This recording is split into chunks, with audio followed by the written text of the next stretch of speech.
أعوذ بالله من الشيطان الرجيم بسم الله الرحمن الرحيم. Nah, salah satu hal yang sangat ditekankan teman-teman sekalian dan harus dijaga berhubungan dengan lisan ini adalah tidak boleh banyak berbicara.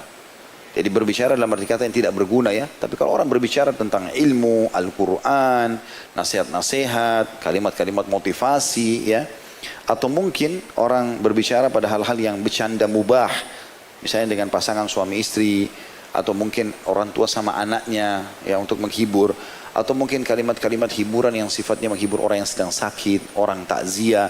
Semua itu tidak ada masalah. Ya, boleh saja dia mengucapkannya. Tetapi kalau hal-hal kosong yang tidak ada gunanya maka harus hati-hati. Kita akan dengarkan sebentar hadis berhubungan dengan masalah itu. Bab Maja'a fi kathratil kalam, bab tentang banyaknya bicara. Beliau mengangkat surah Al-Infitar ayat 10 sampai ayat 12 tentang masalah itu. A'udzubillahi minasyaitonir rajim wa inna 'alaikum lahafidhin kiraman katibin ya'lamuna ma taf'alun. Padahal sungguhnya bagi kalian ada malaikat-malaikat yang mengawasi perbuatan kalian yang mulia di sisi Allah, maksudnya mereka tidak akan pernah berkhianat dan mereka selalu jaga amanah, dan yang mencatat perbuatan-perbuatan kalian. Mereka mengetahui apa yang kalian kerjakan. Artinya harusnya ada pengawasan, dan kita faham pengawasan ini selalu ada dari kalangan malaikat. Mereka tidak pernah tidur dan terus mencatat apa yang sedang kita lakukan. Walaupun tidak ada orang yang lihat, walaupun kita sendirian. Gitu. Nah, saksi bahasan kita adalah dua buah hadis ini. Ini kita tutup dengan ini tentunya, tapi akan kita rincikan insyaAllah. Hadis Al-Mughirah bin Syu'bah secara marfu. Inna Allah harrama alaikum uquqal ummahat wa wa'dal banat wa man'an wahat wa kariha lakum qila wa qal wa kathratas su'al wa idha'atil mal. Ini dikeluarkan oleh Bukhari Muslim. Bukhari nomor 5975 dan Muslim 593. Artinya sesungguhnya Allah telah mengharamkan atas kalian durhaka kepada para ibu, orang tua. Ini tidak kita bahas karena memang bab sendiri tentang durhaka kepada orang tua.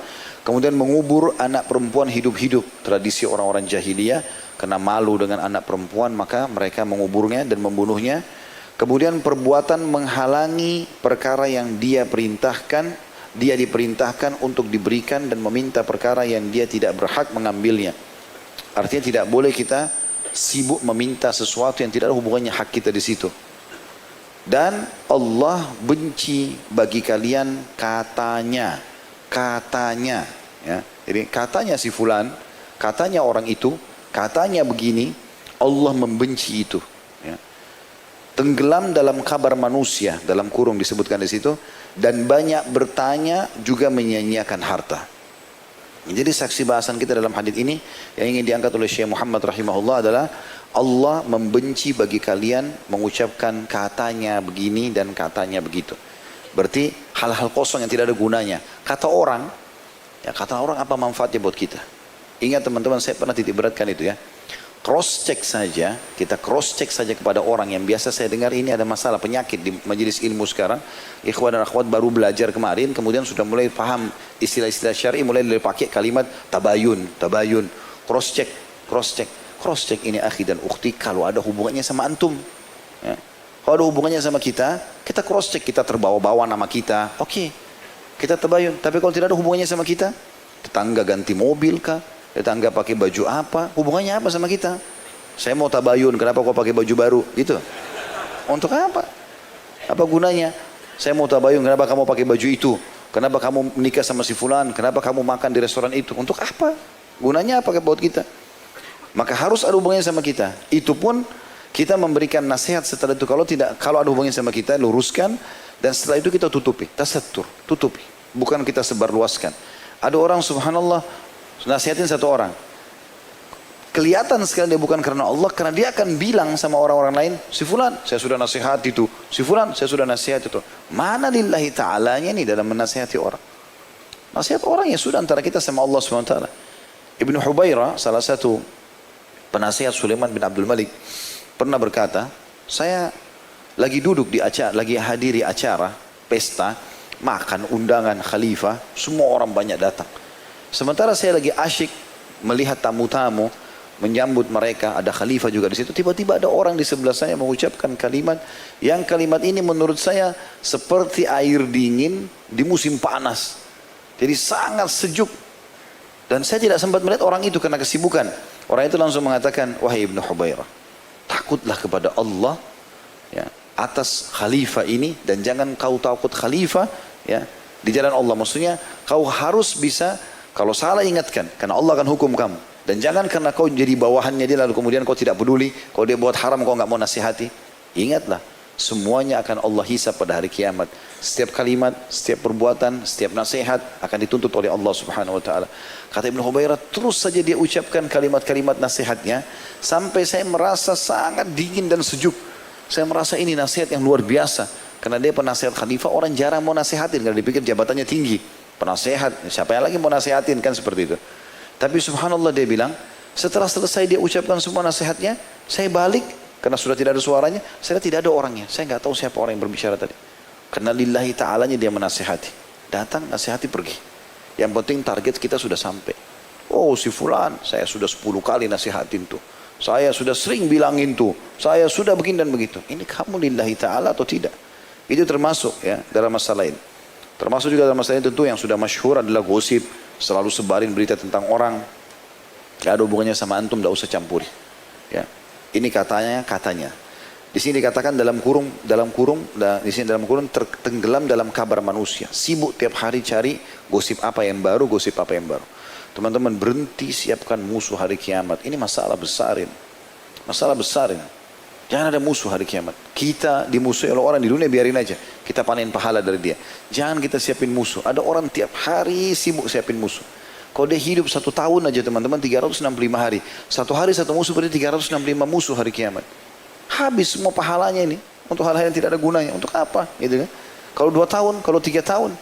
Ada orang, sampai saya pernah temuin orang rambutnya sudah putih semua. Tidak berhenti untuk membicarakan orang. Ya sudah berapa tahun dia punya musuh dan berapa banyak musuhnya. Semua orang tidak cocok sama dia. Makanya tanda tanya, kenapa dia tidak cocok sama orang itu? Berarti ada sesuatu dengan dia. Gitu kan? Karena yang ada dalam dirinya adalah selalu curiga sama orang. Selalu masalah sama orang. Sehingga sibuk menceritakan aib-aib orang. Dalil yang terakhir dan ini yang merupakan inti daripada dalil semua bahasan kita. Adalah hadis yang marfu. Dan dihasankan oleh Tirmidzi.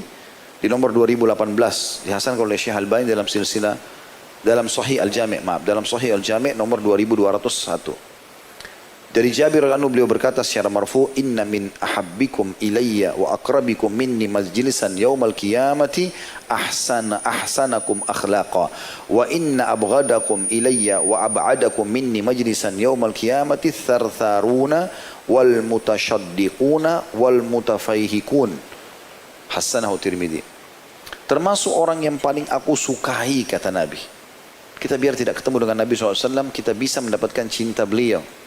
Bahkan kita bisa satu majlis dengan Nabi SAW. Duduk bersama beliau di surga nanti. Kata beliau, termasuk orang yang paling aku sukai dan cintai.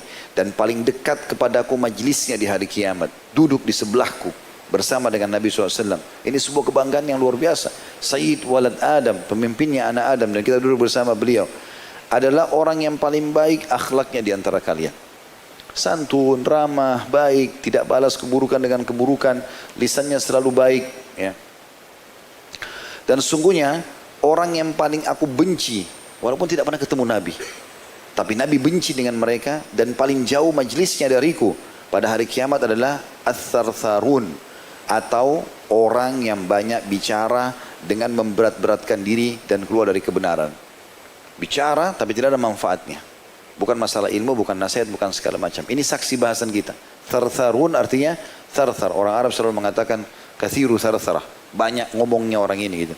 Ada orang begitu kita ngomong, intonasi suaranya tinggi, omongannya banyak, dan kadang-kadang saking cepatnya dia ngomong kita nggak terlalu menangkap semuanya.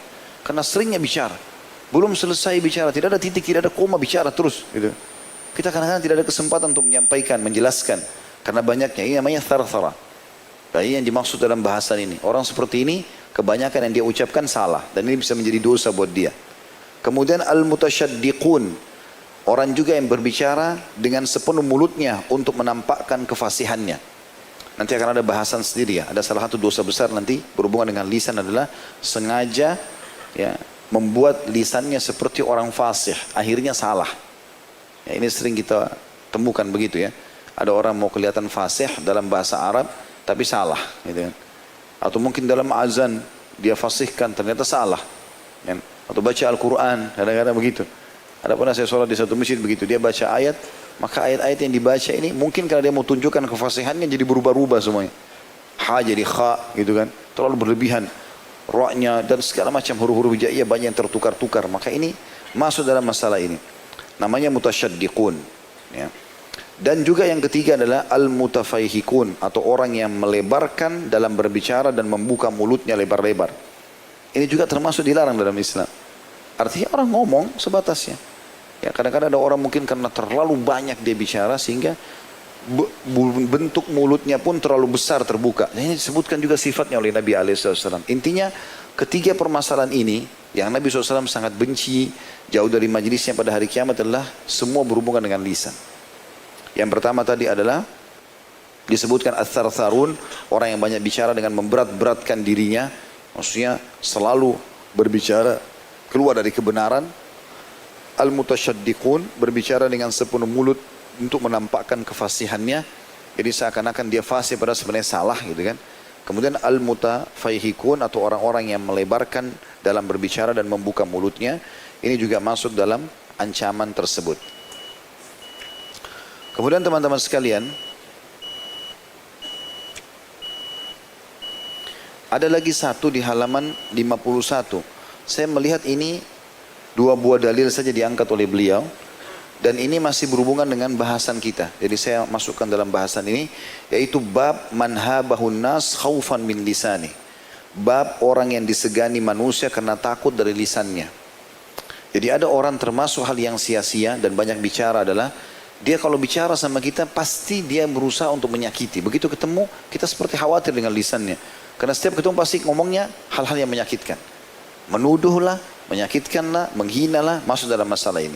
Dan beliau mengangkat dua buah dalil di sini. Yang pertama adalah surah Al-Humazah ayat 1. A'udzubillahi minasyaitonirrajim. Wailun likulli humazatin lumazah. Kecelakaan bagi orang yang pengumpat lagi pencelah. Dan ini sudah pernah kita jelaskan tafsir ayat ini. Saya tidak ulangi lagi, sehingga kita masuk ke dalil hadisnya.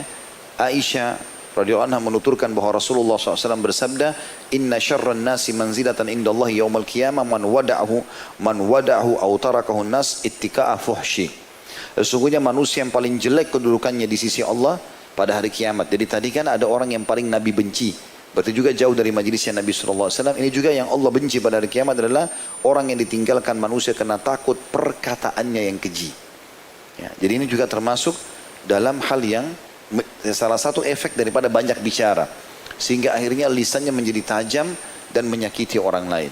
Ini juga termasuk yang dilarang tentunya. Allahu a'lam.